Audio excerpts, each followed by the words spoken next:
you consider yourself an alchemist of your life? And what about when it comes to your love life? You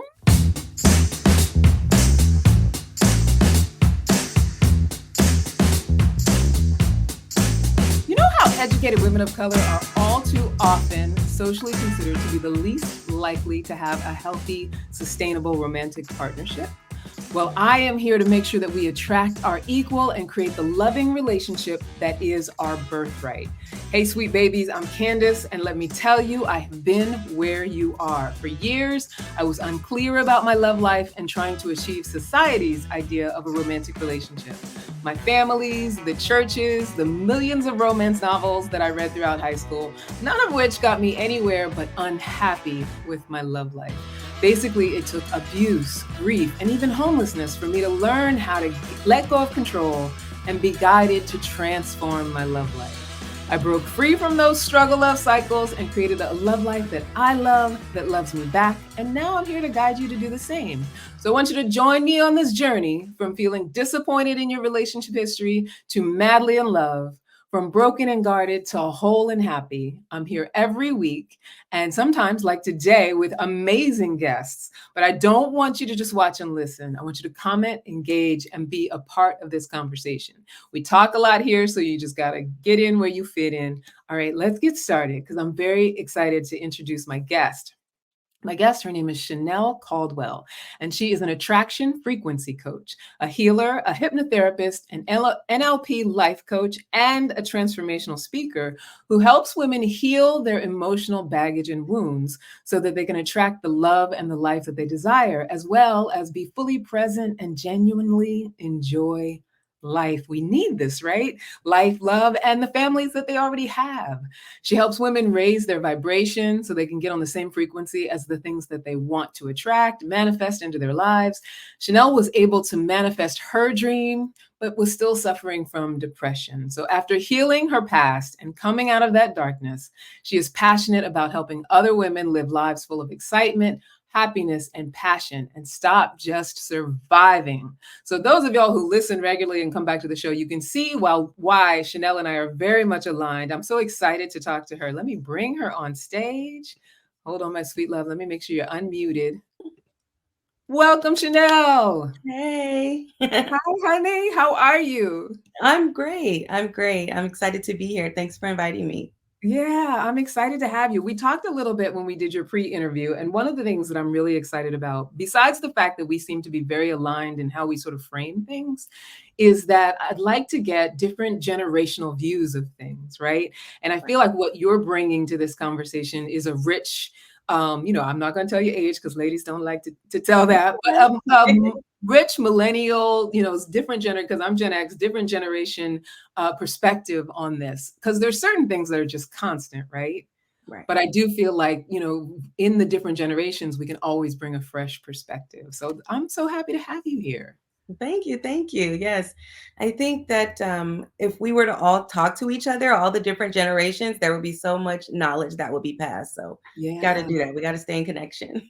I agree. And I feel like there are some cultures, and usually they're Eastern cultures, where that is very important. And it's not just about listening to your elders, it's about listening to the young people as well, because young people, just by their very newness, can have so much wisdom and honesty to share. And I feel like that's one thing we've lost a little bit in this culture, in this Western culture, is that we don't always understand how to honor and listen to each other's wisdom. Absolutely. I always say the kids are the smartest people in the house. Right? That's true. We're the most wise. They're the smartest. So right. And they're the ones who usually say it exactly as it is. It's not that they don't ever lie, but when they're saying it as they see it. Unfortunately, sometimes. Right.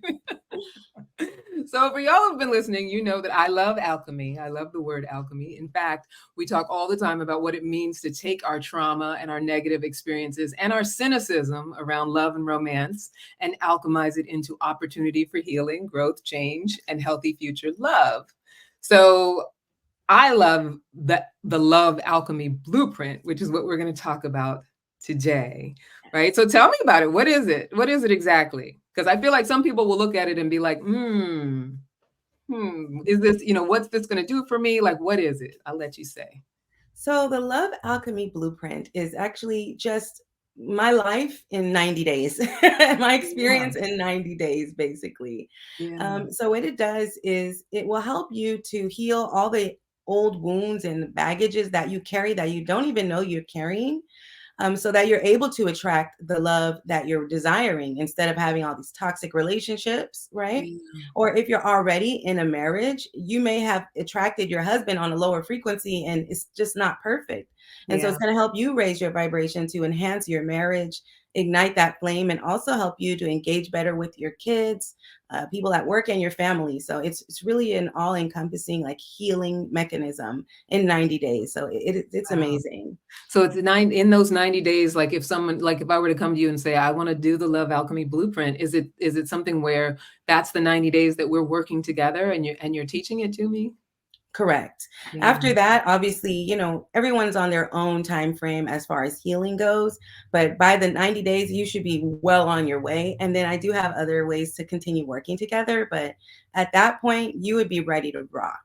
Yeah. You'd be ready to rock and feel great in your own body. It's just be I amazing. got it. I got it. So what if I'm someone out there, like I always run into different, it's funny because I talk to a lot of women, when we do consultation calls and stuff, you just talk to a lot of different people. You don't always work with them, but it's a great way to sort of figure out like, where people are at. Most of the women that I talk to are usually in their 40s, sometimes a little bit in their 30s. And there's that desire to have children, the desire to get married if they haven't done it already, Right. or the time crunch, things like that. So when someone comes to you, what is sort of your value point? So like, let's say I'm someone who comes to you and because I know there's a lot of people out there listening who are like, I really want to make this marriage baby thing happen.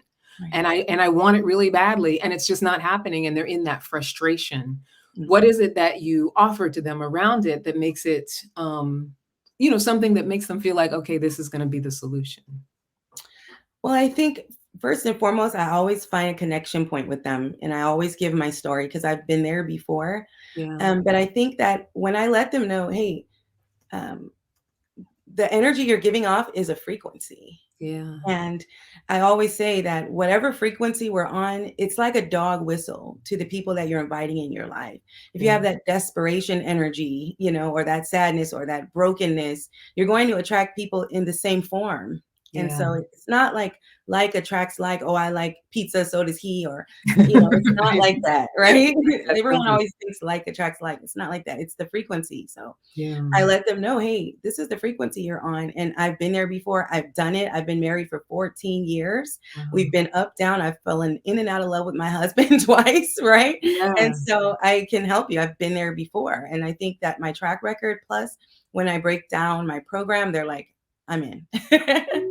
So I love that. If you're willing to share, like, because I feel often too that a lot of times when we're single for a long time, we sort of idealize what partnership is and Mhm. romanticize about what it is. So talk a little bit about, what was it, the ups and downs that had you inspired to create the Love Alchemy Blueprint, or how did that sort of evolve? Like with All your right, own here we story. go.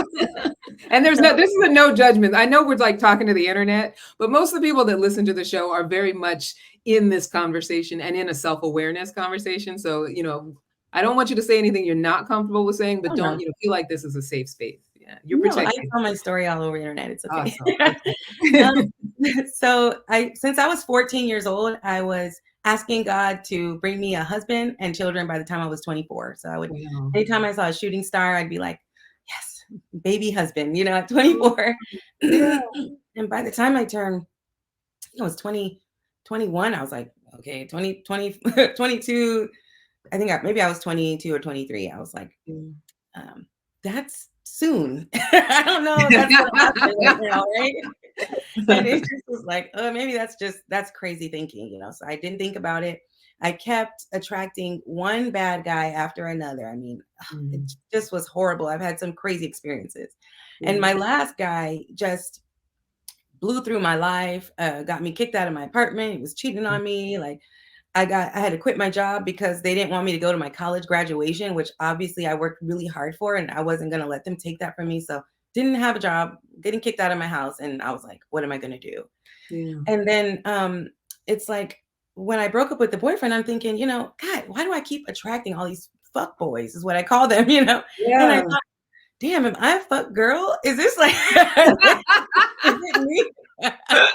And I really had to sit with that because I'm like, shit, what am I presenting? I'm like, Yeah.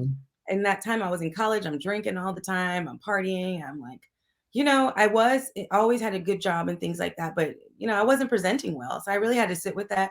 And I started transforming how I was presenting. So I stopped going out. I really started focusing on taking care of myself. And then my friend called and she's like, hey, I got a room for you in my house. I'm like, perfect. Now I got the house taken care of, right?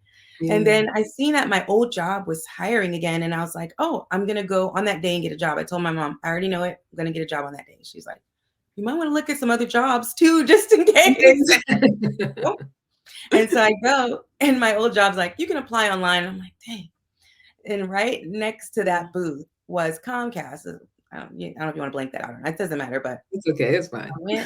I did the interview there. On the way home, they hired me. They called me right when I was on my way home from the interview, like, we want you. I'm like, Yeah. yay. So then moving with my friend, it's walking distance to the job that I just got. And I'm like, whoa. And then on my, like, maybe a month in, I make eye contact with my husband at that job. And Yeah. it's just like, when I started taking in the criticism from God, he's been trying to like tap me, tap me, tap me, punch me, get all aligned. And I got engaged with him in 6 months. We were married in 1 year to the exact date of us starting to date. And I was pregnant on my honeymoon and I was 24 years old. It's like I manifested everything I ever wanted. So that Yeah. part, I'm like, I can do this. And then as the kids came, I got more and more depressed actually. And I'm thinking, why? I own a home now, got everything I want. I'm making like a lot of money at my job. What is going on? Yeah. By my third child, my son, I was done. The mask of happiness and like I'm okay completely shattered with postpartum depression. And I just was like having suicidal ideation. Like it was really bad. And my friend finally like slapped me like, girl, you have everything you've ever asked for. Like why you can't see it, And that's when I said, okay, I'm going to put my heels in and go to work. And so I started healing and I just kind of fell into the world of spirituality and manifestation, which I had already been doing, and crystals and all these things. And then once I started looking at myself, I realized, oh, wow, like I'm actually some of the reason why me and my husband aren't getting along. Like, and we start fixing that and the communication. And then all of a sudden it's like he started healing. He started doing some of the things I was doing. And man, it really just saved our relationship. And I decided that I'm going to help as many women as I can with this. So that's how the Love Alchemy Blueprint was born. Oh, I love it. I mean, especially because I think it's really representative of, one thing that I like to drive home for all of us is that the healing needs to happen with or without the relationship, right? And the manifestation of the relationship is a beautiful thing. But like you were saying earlier, what we're manifesting is exactly the energy that we're on. But what's amazing with your story is that you had a partner, and that's true partnership when you do something and then that person is inspired to do it as well. I don't believe that we should be trying to change people, but the fact that he was like, hey, I see you healing, I'm on board, I want to do it too, true sign of partnership. And I think that comes from the understanding that it's important whether or not we're together. Yes. Right. And I think sometimes we miss that, especially, when I talk to women who didn't necessarily manifest younger and feel like they're not going to manifest yet. And I feel like as you get older, there starts to be a resentment. Do I really have to keep doing all this work? Do I always have to be working on myself? But it's like you have to, whether you get your person or not. Yes. Right? Yeah. And I think that's the point, though. It's like people don't realize how powerful the tongue is and how powerful your limiting beliefs are. So if you believe that you're not going to meet a man, you won't, sis. Like you're right. Whether you believe in yourself or not, you're right. And so if you believe that, oh man, I'm too old, like these men are, that is true. If you walk around in life like I am whole, I am okay, I'm fulfilled, and my partner is coming. God is going to bring him when I'm ready. I'm excited.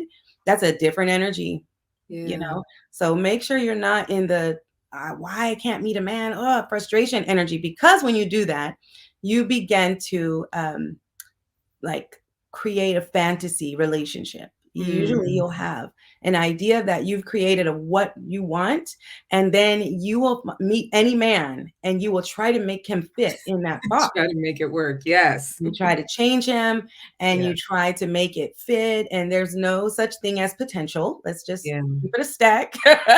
Yeah. Not we're not looking for potential in a man. That means that you are in love with the idea of who he is and not Yeah. reality. So yeah, Not him. There's exactly. a woman, I can't remember what her name is, but she used to always say, if you don't love who they are, or you don't love them the way they are, you don't love them. Exactly. Right? If you're just loving what you see. But I often think too, when it comes to potential, I think that potential is one of those things because we're all growing and evolving, but it's like, you can have a belief that that person's going to meet some potential, but if they don't, Right. it really doesn't matter. So it's, I feel like if potential is something that, you feel like, yeah, but he's studying and if he's engaged in what he thinks his potential is and he's bought in, then you're good. Right. But, I agree with you. I think a lot of times we fall into a trap where we think, he doesn't even realize how smart he is. He Mhm. doesn't even know how powerful he is. It's like, well, if he don't know it, Okay. Got a long way. right? And there's a way you can test it, Yeah. how you love your partner. When you think about your partner, I want you to basically speed write the first 5 things that comes to mind about why you love them.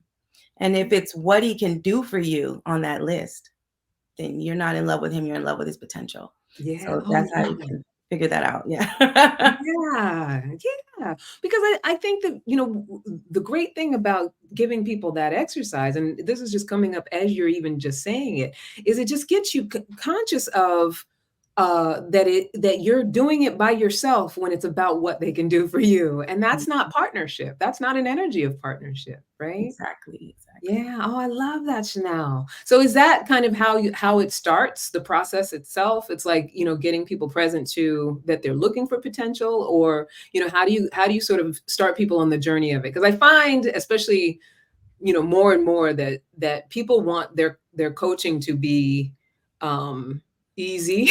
They want to be like a light switch, right? They want to like be instantly fixed rather than being in a process and a practice. So talk about how you sort of open people up to going on the journey with you. I don't even when we come in to do the Love Alchemy Blueprint, although it's about that, it's not about that. So Gotcha. in the beginning, the first part of the Love Alchemy Blueprint is um, to learn and acknowledge, Yeah. right? So that's my first step.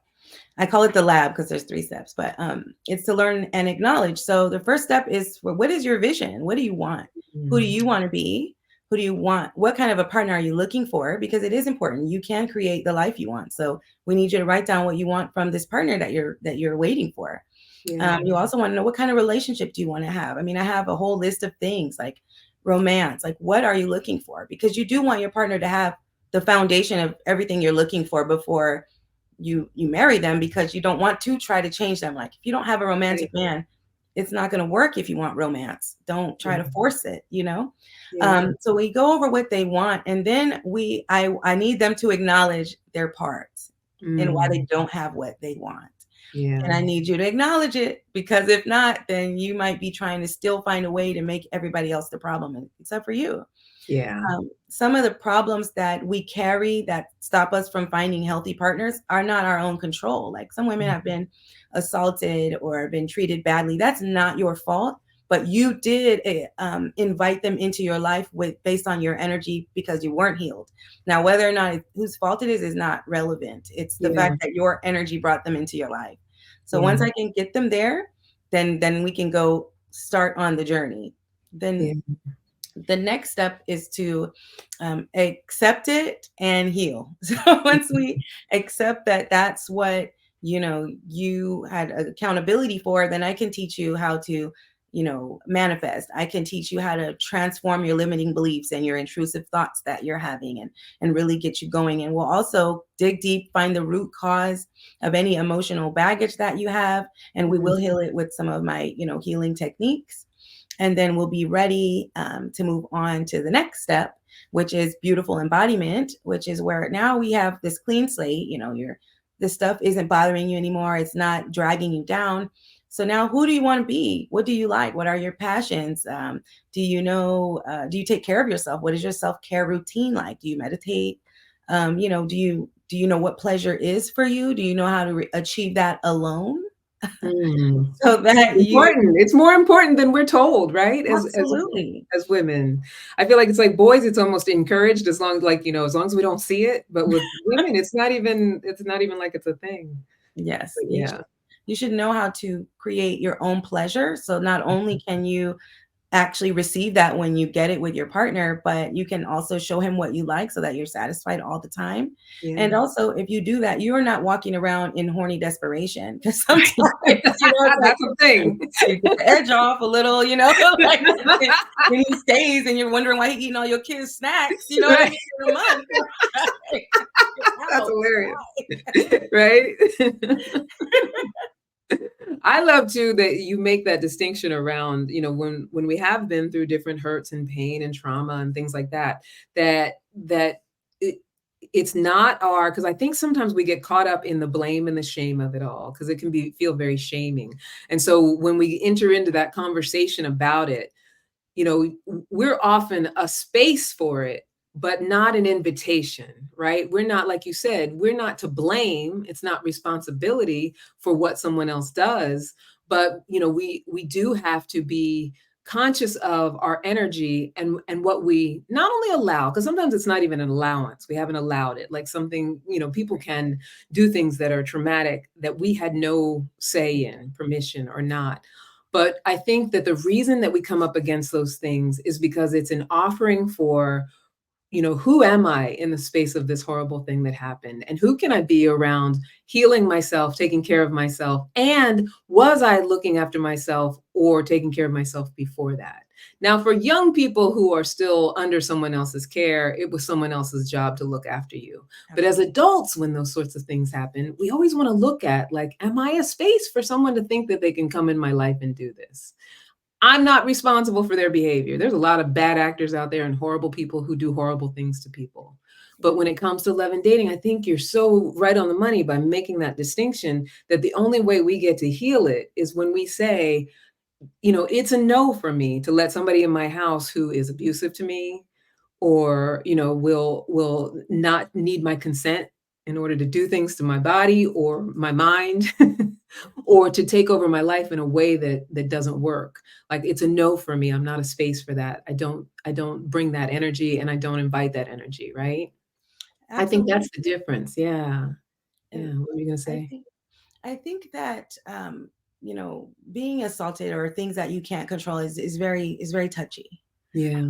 But we gotta be honest with ourselves. It's like, when you have been hurt in that way, if you have claimed the identity of victim, and that is your identity, and you already kind of on the back of your mind expect people to hurt you, that is exactly your experience. That will be your experience. So at some point you have to say, I didn't have any control of that. I forgive myself for, believing that I did. And I apologize for letting myself down. And I forgive the person who did it, not saying you've got to be in their life or anything like that, but for you, I forgive them. I don't know what's going on in their life, but it had nothing to do with me. It wasn't anything I called upon myself. So I'm releasing that. Yeah. And I am safe. No one will hurt me. I take care of myself. I trust myself to see the red flags. Yeah. And these are things that we've got to work on, is self-trust. If you've been hurt before, now is the time to strap in and worry about your self-trust, so that your experience in life will be, without the pain that you've experienced continuing. Yeah, I think that self-trust is a big one, because I think often we don't necessarily separate trusting ourselves from just guarding ourselves, right? So I love that you use that term, like, I trust myself to discern. I trust myself to, and I always tell clients, like, when you're so in alignment with who you are, those who are not are obvious. Yeah. Right? It's like and usually they opt themselves out. I have a really close friend who she's She's a little bit younger, and she's in a dating phase of wanting to get into a partnership. And we were talking about it. There was somebody that she wanted to have a conversation with for a long time and tell him how she really felt. It was a friendship. And, I want to tell him. And she finally told him, and he was like, well, I care about you. You're a friend, but I don't see you that way. And I often say, it's like, we're so afraid to get that no.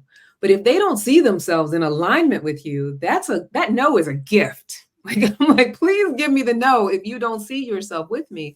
Because oftentimes, because we're women, we can coax a relationship, and I always say that vagina can get people to do almost anything and pretend almost anything, right? If they think they're going to have it on a regular, or if they're going to be able to take advantage of a situation. And I think oftentimes we use our feminine powers against ourselves by trying to force something to happen. But a no, a rejection, an out of alignment, it's perfect when you can see it. And it's really great when someone opts themselves out, I think. Yeah. And I mean, I think to each his own. I think, honestly, if you were to ask that woman, she already knew he didn't want her. Right. The energy's there. I mean, we have to be honest with ourselves. Yeah. And I think also it's important to think about, I just drew a blank. I was going to say, with that partner, you've got to decide, what kind of a man do you want, or a partner do you want? Because if you have to initiate, yes. Okay, if you have to initiate a relationship, and then 10 years from now, you're going to be like, why you don't do this? You're not standing up like a man, and you're really attacking him when, baby, he's been the same since day one. You Since day one. Right? And I think sometimes we want something so bad that we just, all the red flags go out the window. Yeah, I agree about that. And also too, it's like, the red flags go out the window, and we start to get so attached to the time that we've invested too. Like, the longer the time goes by, it's like, well, I've put into, and I've been there. Like, I talk often about my abusive relationship that I had about a decade ago. And that was the thing. Like, the more time I put in, the more I was like, but I've put in so much time, right? Like, it's valuable time. Like, I don't want to just walk away from that. Like, and he has changed a little bit. We always try to like justify. It's like, no, honey, he's been the same from the beginning. And even if you've seen some change, if you are feeling like you got to keep pulling him along, that's what you signed on for. Yeah. Yeah.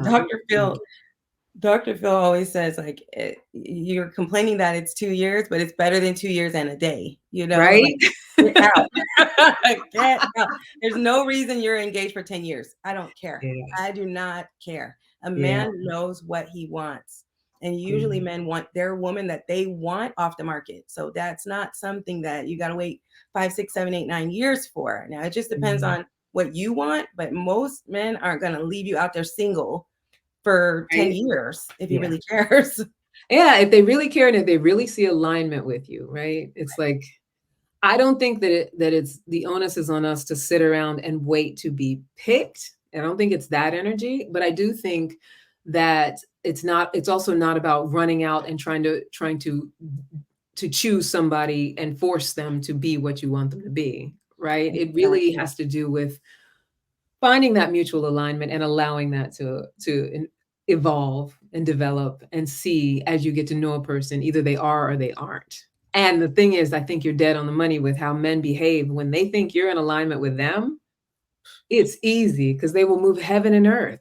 There's not a man out there that when he knows what he wants, doesn't just get it or try to get it. It's so true. And we also have to acknowledge, what are you giving him? Yeah. If you've been with him for 10 years, what have you given this man? Why does he need to marry you? Right. What are you holding back for marriage? If nothing, he doesn't have to do that. And usually when someone's with you for 10 years and then they marry you, it's because he felt obligated to do that, because that's the next step. And those relationships usually don't last forever, because it's like, that's not really what he even wanted. He just did it for you, Who was that celebrity? Wasn't there a celebrity couple where that was the case? I feel like they were on Love and Hip Hop or something. Oh, I wish I could remember their names. There's so many crazies on that show. I know, so many crazies. But I think they had been together for like a solid decade, and she ended up proposing to him, and he said yes. And then, Chrissy and Jim Jones. Huh? Yes. And then didn't they only last for like a couple years after that or something like that?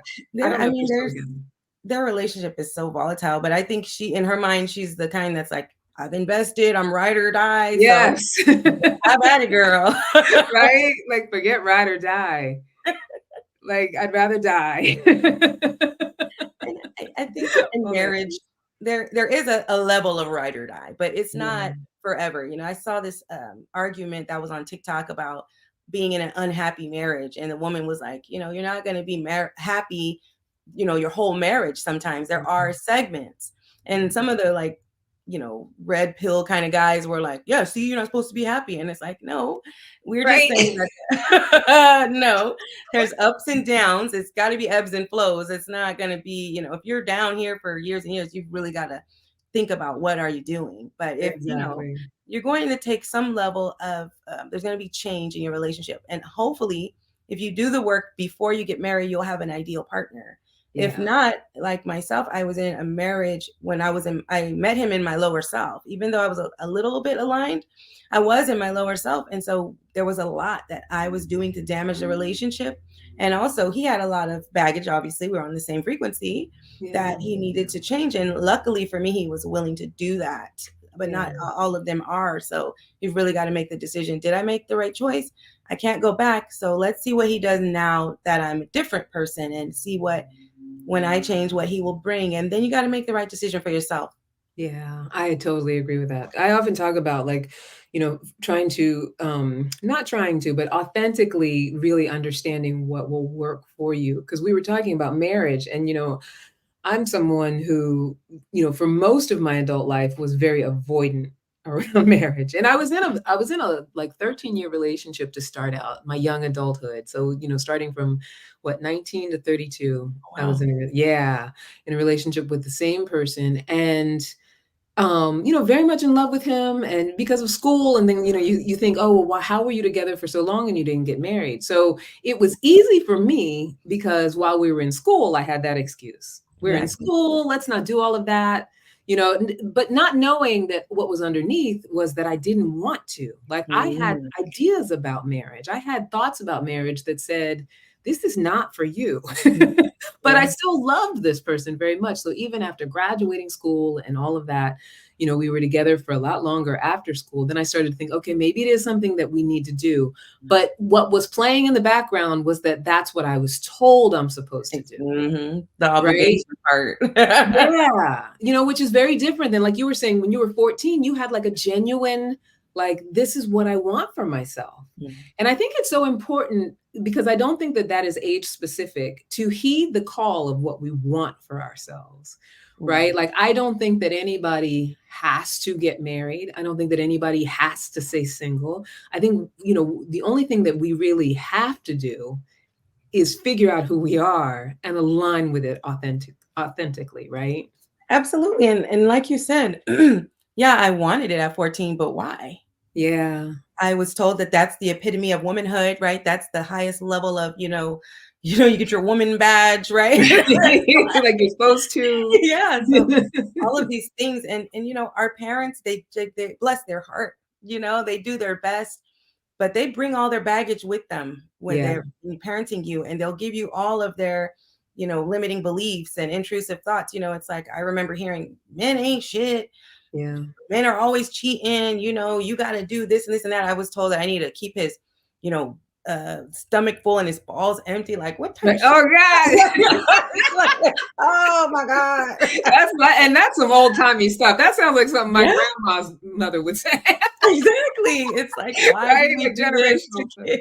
Yeah. Sis, I know you. You want to attract a partner who genuinely loves you as a woman. You want to break generational cycles and experience the fulfilling romantic relationships that your mother and maybe even your grandmother didn't have. You want to learn how to release the pattern of navigating your love life through past hurts, trauma, and abandonment issues.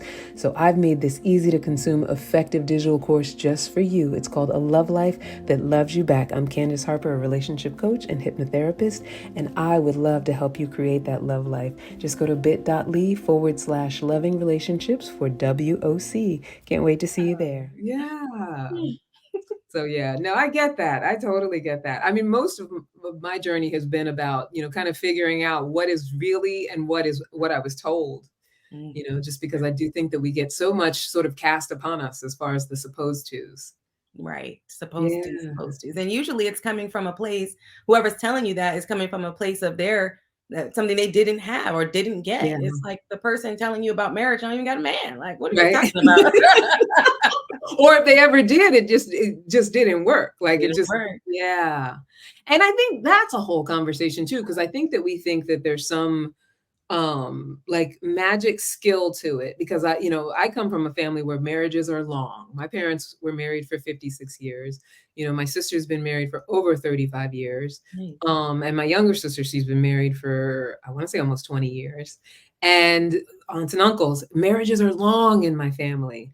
But I have to say, and hopefully they won't get mad at me for saying this, but I look at their marriages and I'm not like, oh, that's the ticket. Because like you were saying, marriage ebbs and flows. It's not like some sort of gift that you get that all of a sudden your life is now perfect and everything is wonderful after that.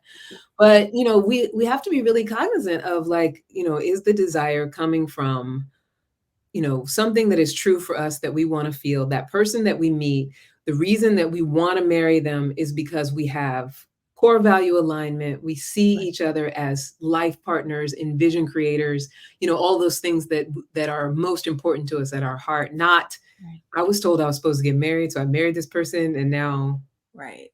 here I am trying to figure it out for 50 years, because there is no perfect set of rules for anybody, I don't think, when it comes to that. Don't you agree? Yeah, there's no set of rules. The Yeah. best thing you can do is, well, what I do want to get through though is, even though you might not know, if you do on some level want to get married, you've got to keep that energy open.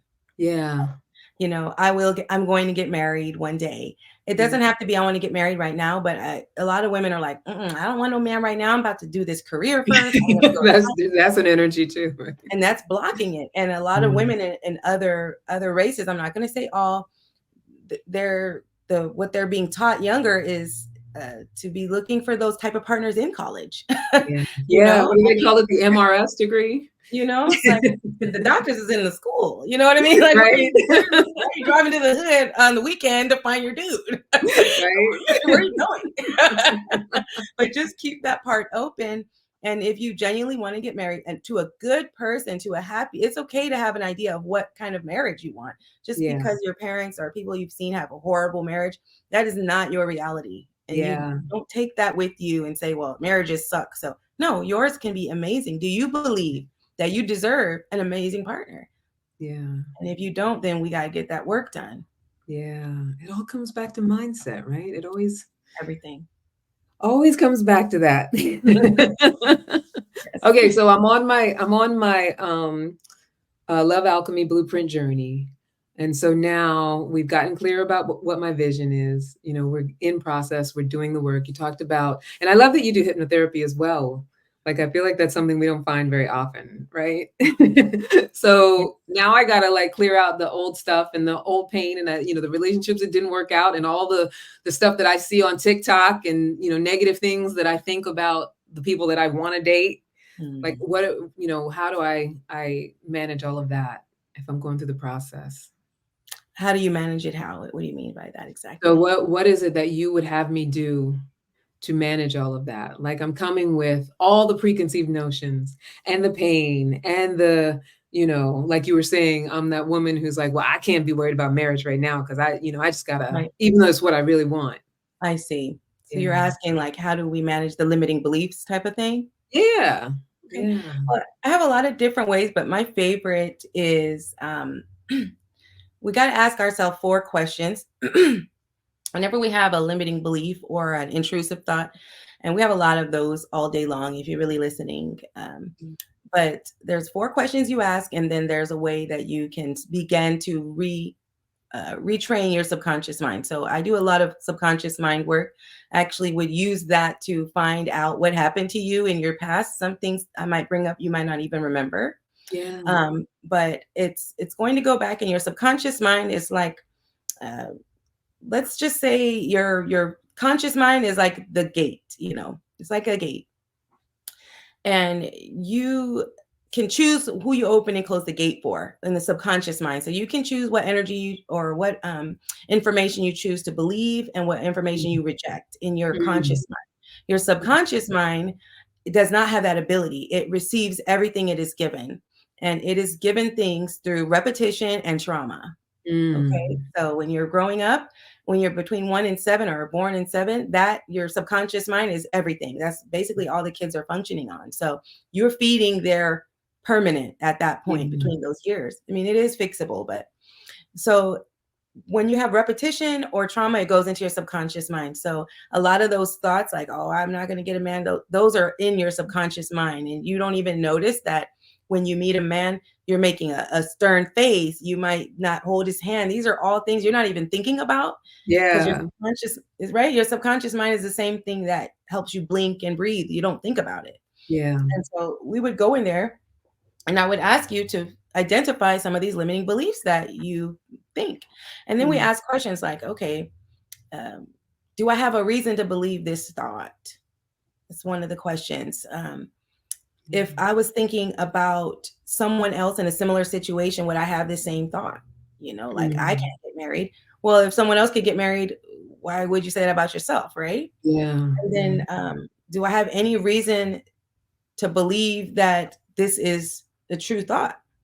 You know, and then also why would I continue to believe this thought if there's no reason for me to believe it is so? You know, Yeah. once you Yeah. run through these questions and you get the answer no, like this is all craziness, then I do my cancel delete type of it's kind of like my technique. So Mm. like I said, your brain is like a computer, and your subconscious mind is like the program that You're has. running. Yeah. Yeah. So when I say, like, let's say I have a belief, I would say cancel. And then I would follow it up with 3 positive and true statements. Mm.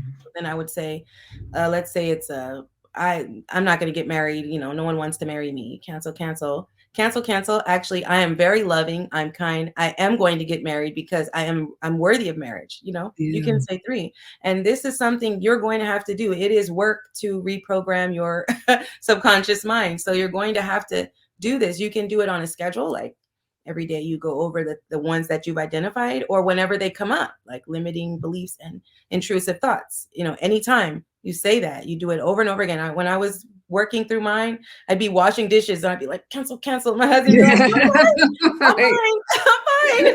Right. It doesn't work, but you can do it. But you've got to Mm. identify them because they go so deep. They go so deep. It's Yeah. just really sad sometimes when you think about it.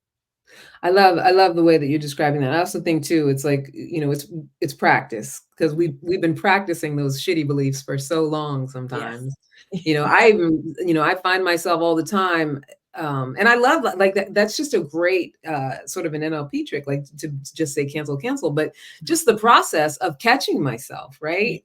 Like I feel like that is something that, we often expect it to just be eradicated. And I don't think that way anymore. And it's perfect. I'm a light switch. And Mm. it's so not that, because the way you describe it, it's very much I'm practicing. And however you need to put it in place, that you're practicing, that you just recognize I'm having a shitty thought and I'm telling myself a shitty lie. Yeah. And now I'm just going to tell myself something better. Yeah. Right? Yeah. I And love it. the thoughts that you have 2 parts of your brain. And I think people accept every thought that they have as their own. It Yeah. it is not. Yes. You have a higher self, and I truly believe in us being a fabric of the universe, and Yeah. so we are connected to the universe. So when you say you want something, your higher self knows exactly how to get it, and if you listen, you will hear instructions every single day. Yeah. Right? So when I say I want to lose weight and I go to sleep and I wake up, I immediately hear 2 different thoughts. I hear one, okay, get up, meditate, and go get on the treadmill. And then I hear another one, girl, just hit that Yeah, snooze. right. Sleep a You're little tired. bit. Yeah. And so the higher self is the one giving you the instruction, and your lower self is the one telling you to sleep. So those negative thoughts come from that place. And Yeah. a lot of times the negative thoughts, they sound like they're life destroying, which they are, but really it's a part of our brain's mechanism to keep us safe. It's keeping us like from doing the scary thing or from going outside of our comfort zone. So it's trying to keep us safe, but no, your success is not in the safety zone, right? So Yeah.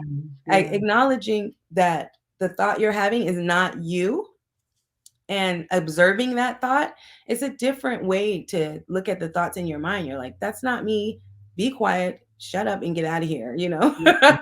Yeah, no, absolutely, absolutely. I think too, we're often just afraid to even look at it, like afraid to even, um, because like you said, the ego is so busy trying to protect us with all of this stuff, all of these negative thoughts, that it's because we've made something out of if I do dream, if I do allow myself to be vulnerable, we've made something out of that means something about me. Like vulnerability is weakness, or if I do allow myself to really desire this thing, then I'm going to get played, or I'm going to be Yeah. stupid, or and I think you're right. Like it's also an avenue into letting myself go ahead and feel what I'm feeling or commit to what I'm committing. So then I can start to understand that I'm gonna be safe, even if I allow it. Like if I let go of men ain't shit, cancel, like you said, and then put in my person is fantastic, Mhm. right? Even if I haven't met him yet, my person is amazing for me. So that can seem scary when there's that part of you that's like, yeah, but if I start to love somebody, they're gonna hurt me. But the only way to practice out of that feeling and that fear is to do like you said, like, be willing to say something different to yourself. Right? Like Absolutely. baby steps. It's baby steps. And it's also on a belief level. I believe that the universe and God is always working for me in my favor, always, even when it seems like it's not. And so when I have that full trust, when things don't go my way, like now, when something doesn't work out, I get excited because I know that the universe brings me what I want or better. So if this person doesn't work out, I'm like, the next dude is about to be Right? juicy, or it's like I know it because my Yeah, universe, my God does not let me down. That's what I yeah, know. And yeah, so I think if we stop being afraid of the no's and stop being afraid of the letdown and start trusting ourselves, number one, yeah, trusting that you will notice the red flags, trusting that you will make the right decision for yourself when you notice the right flag and don't keep them around to get hurt later on, yeah, and once you really believe in that, you can stop having attachments to your idea of what it's supposed to look like and just know that it's going to flow. yeah. You're only responsible for creating the what, and you let the universe and God handle the how. So just be open and ready and go on the ride. And I would even hazard to say that with that goddess energy that you're talking about, right, where you just trust the flow, you have faith in the flow that it's all working out for you. I almost, and this is something I often say, that you don't even have to look for the red flags, because I feel as though, from that energy, when you're saying things from that authentic, compassionate place, when you're behaving out of that authentic, compassionate place, the way that people who don't mean you well respond to you, it's like Mhm. they can't be with like it. They make themselves so obvious, Yeah. right? Like when you're honest about, okay, so in the beginning of my abusive relationship, I had it in my mind that, and when I say abusive, I mean both of us were badly behaving, right? I had it in my mind that I needed to have this person. Like, I was getting older. I knew that I wanted to, have a kid. I was like, it's got to be this person. This is going to be my last chance. That was what was playing in my subconscious. It was, Wow. BS. It was a negative thought.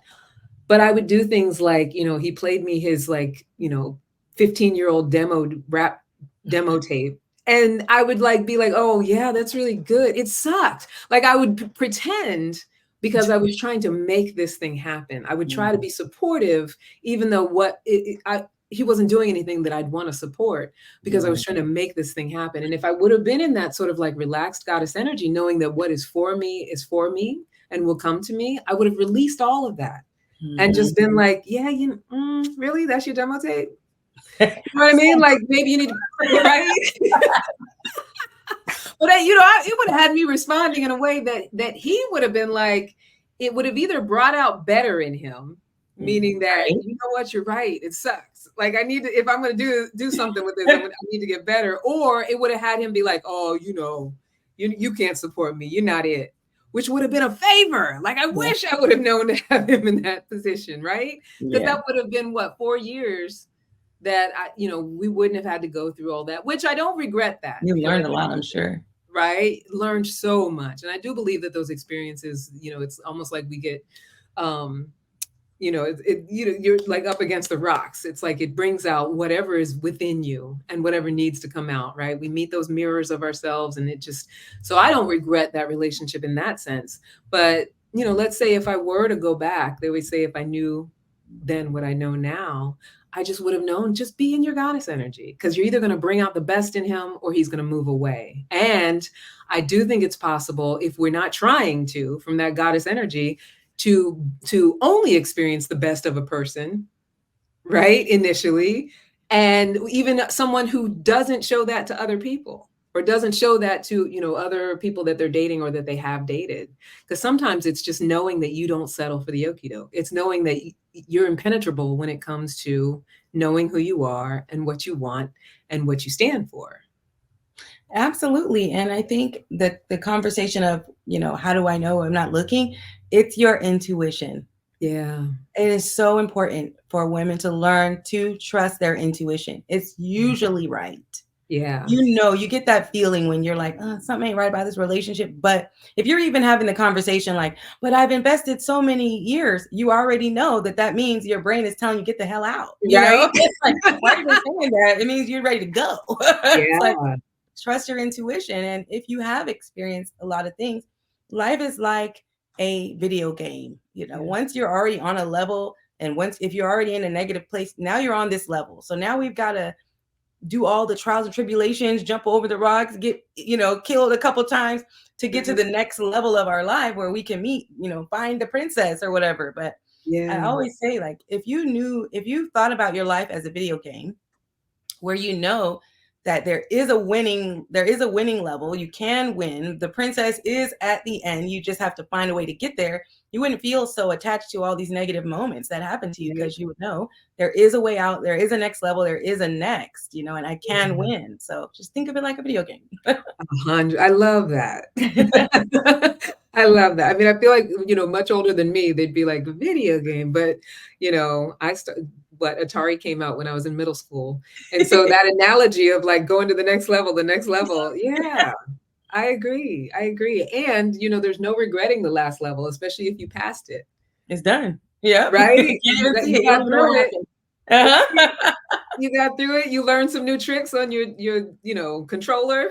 Right. You got some new weapons or something, right? Something you can use for the next level. Look, it's all good.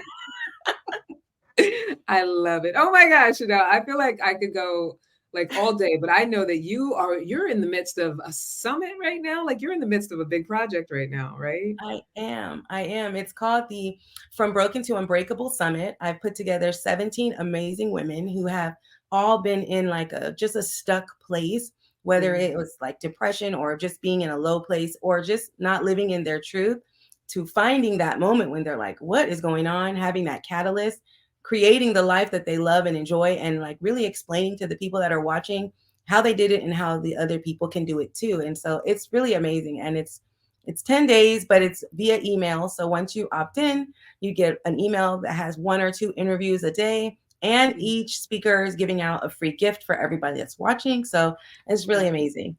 And I gave you the link so you can give it to them if they're interested in signing up. Yeah, no, I certainly will do that. But, I say all of that to say that I as much as I want to hold on to you for the rest of the day, I want to respect that you. Yeah, but I do have my one more question that I ask all my guests. I want you to tell me, what is your favorite thing about being a woman of color? Better yet, a Black woman. Like, let us know. It's the flavor. It's the energy. Vibe. We are the blueprint. No matter how much they try to take that from us, we are the sauce. Like, as much as, people will say we're the least loved and the least married and all these negative things about being a Black woman. The only thing is, I say, we've been through slavery. We've been through hell and back. Please get off our ass about how long it takes us to heal. You have no right.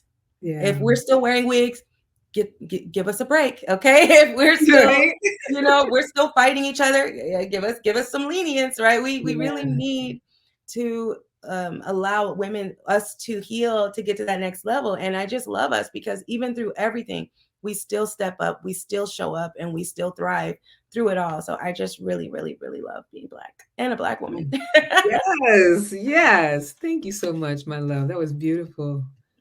All right. So what is the thing that you want to make sure that if people walk away with one thing from this conversation, what do you think that thing needs to be? Take accountability for your life and create it. You are Yeah. not, it is not at someone else's will that you get what you want. It is yours to take on. And if that means you've got to go through the trenches of your pain to get to the other side, it's worth it. Yeah. Oh, I love that. I love that. So, tell everybody who should seek you out, specifically who is your person that you want to work with, and anything you'd want them to know about it. Like, is it a membership? Is it one-on-one that you work with them, and where people can find you? And I'll make sure to put it on the screen later as well. Sure. So I'm looking for women that are your wife, that you're just feeling unfulfilled in the current relationship you're in. You're a single woman, maybe even a single mother that's like looking for a partner and a father for her children, but just can't figure it out. A woman who's been through betrayal and abandonment and doesn't know how to, just be in the world. And also a woman who is like maybe in a complicated relationship and it's not a marriage and she's trying to figure out why she keeps experiencing toxic relationships. Like all of those type of women or experiences will be perfect for this program.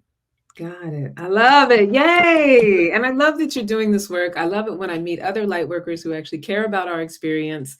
And, I'm a big believer that, my mother was a teacher, rest in peace when she was alive. And, for the longest, it was her passion. And so I do think it's very meaningful when we learn something and when we're growing in something that we're willing to bring people along. So she definitely infused that into my soul. And so I love you for what you're doing. Thank you for what you're doing. And, I just wish you all of the success and the best things in the world. And you're part of the podcast family now. So you're going to have to come back at some point, right? When you have something new, because we always have our next thing, our next creation, when you're on to your next creation. But I know the big things are happening around Love Alchemy Blueprint and your current summit. So yes. I want Thank you. Yeah, you're welcome. And I wanted to tell you really quickly that we love you. I appreciate you. And we love the work that you're doing, because even just having this podcast and coaching is like you are also creating and adding value to so many women's lives. So it's awesome. Oh, thank you, my sweetheart. I'm so glad that we met. I'm glad that we connected. All right, everybody, whoever was here, I saw some people in and out. You know that if you had commentary or feelings or things that you wanted to add, you can always come back and comment later. Don't forget to subscribe to the YouTube channel, Loving Relationships for Women of Color. Don't forget to subscribe on Apple Podcasts or Spotify, wherever you get your podcasts. On Spotify, though, you can watch this video as well. So that's a little plug for Spotify. Anyway, also don't forget to stop by my website, CandiceHarperLoveCoach.com, for your free copy of my ebook, 7 Days to Freedom from Single Girl Shame. So check it out, give me your email, get the free book. It's really an interactive journal. So, you get to work out a whole lot of stuff around single girl shame. If you are walking around thinking there's something wrong with you because you haven't met that partner yet, please, by all means, get this journal. In a week, you'll be done with that. All right, that's it. That's it, my Chanel. I'm going to see you again soon. Yes, I also wanted to let them know I gave you the link. I have a free gift for the people watching also.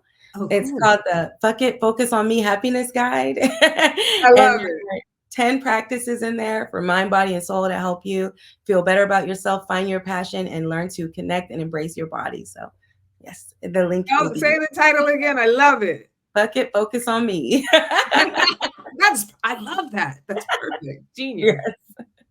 All right, my sweethearts. Until next time, keep being unapologetically lovable and give yourself grace. Mwah, mwah, mwah. I love you. Bye.